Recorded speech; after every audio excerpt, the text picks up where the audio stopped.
Today I want to talk about the brain, the basics of the brain. There are 86 billion neurons. 10 years ago, they thought there was 100 billion neurons, so we lost 14 billion.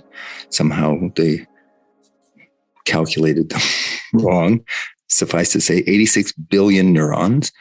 And as we understand the effect of this part of the brain and that part of the brain, and the prefrontal cortex for decision-making, and the limbic system and the amygdala for reaction to events. And I want to now refer to an article that came out recently in Forbes magazine in the science section, and it was entitled, "If Your Brain Could Speak, It Would Request the Following Things for Career Success."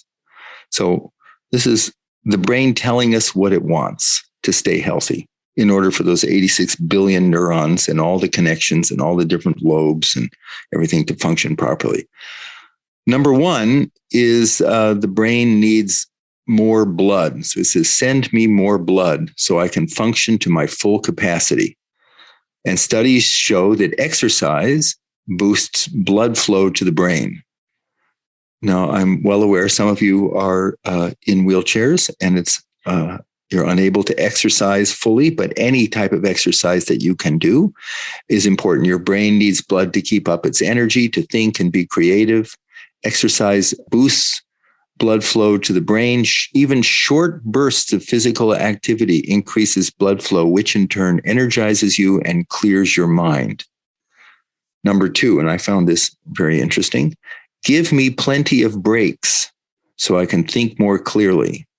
They call it the 20-20-20 rule, which says that for every 20 minutes spent looking at your screen, you should take a 20-second break and look at something 20 feet away, which relaxes the eye muscles for those 20 seconds and gives the brain a much needed respite. Just as simple as that. I know it's hard to remember, but just 20 minutes, you just look away from it. For 20 seconds, you look at something 20 feet away, just easy gaze. This is really helpful to the brain. Another thing that they say is provide me with meditation. The research shows that meditation keeps the brain sharp and prevents its decline. And 10, 15, 20 minutes of meditation at TM reduces risk factors associated with Alzheimer's disease and benefits cognitive performance and all the other effects that I've been talking about over these many months and years.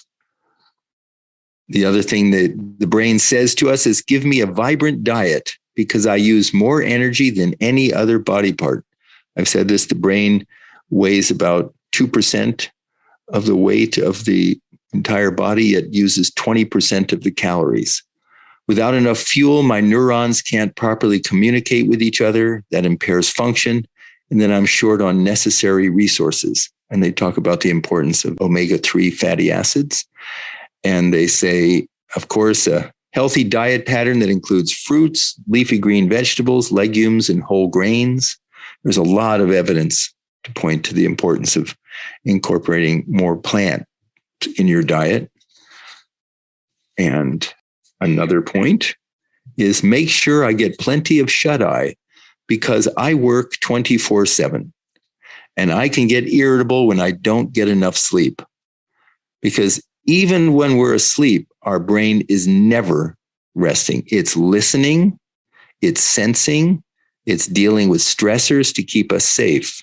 It's resolving problems, it's making decisions and thinking about possibilities even when we're not aware of it. This always-on organ is so devoted, it never takes a break or a vacation. Although it's still on the job, sleep is one way your brain cleans up after a full day, and it triggers healing and repairs for the brain. Most experts recommend getting 8 hours of high-quality sleep at night. For adults, some people 7 to 9 hours. And that sleep deprivation impairs our ability to stop intrusive thoughts from popping into our head. Of course, it's one thing to say, well, get enough sleep, and you get into bed and you can't sleep. So there's a whole area of literature on how to sleep properly. And there are a number of websites, sleepfoundation.org. You just can say evidence-based ways to sleep, get enough sleep, and go online and Google that and you'll find that out. But this is just, I make these points just to make these as a priority, make them as important, because this brain does everything. And we know so little about it. These meetings help a little, these talks, and even less about how to take care of it, which hopefully these talks are helping with that.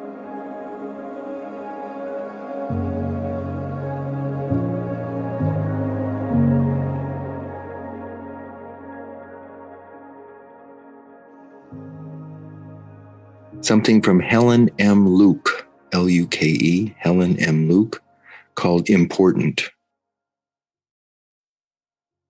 We hurry through the so-called boring things in order to attend to that which we deem more important, interesting. Perhaps the final freedom will be a recognition that everything in every moment is essential and that nothing at all is important.